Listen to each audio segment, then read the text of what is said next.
Elevii clasei a 3-a de la liceul Andrei Mureșanu au urmat cursul de arhitectură o oră pe săptămână de-a lungul întregului an școlar care tocmai s-a încheiat. Copiii au învățat în primul rând să respecte mediul construit, să fie mai atenți cu orașul, să analizeze, să observe, să-l urmărească, să știe ce se întâmplă, să aibă o atitudine în primul rând față de ce se întâmplă în jurul lor, față de construcții, față de spațiile publice și sper că s-au și distrat, s-au și simțit bine în cadrul acestui curs.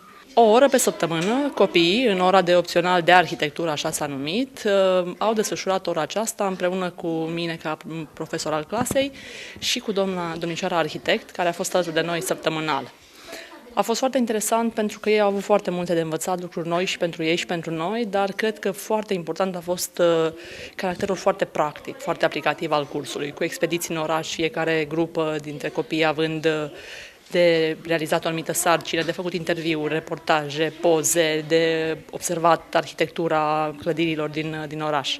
Copiii s-au îndrăgostit de meseria de arhitect. Noi am făcut aceste machete cu case și mașini.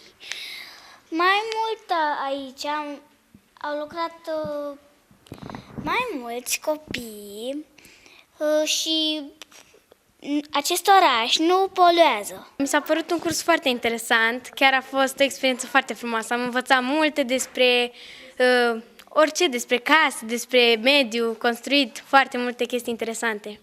Ți-a trecut prin cap să te faci arhitect după o asemenea experiență? Da, deși am realizat că e o muncă foarte grea și multă matematică, deci mai e de gândit.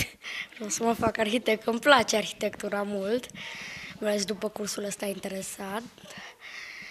E și puțin grea. Da. Matematică multă?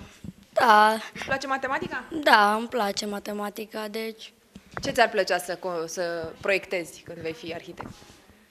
Nu știu, case, blocuri, mai multe clădiri interesante.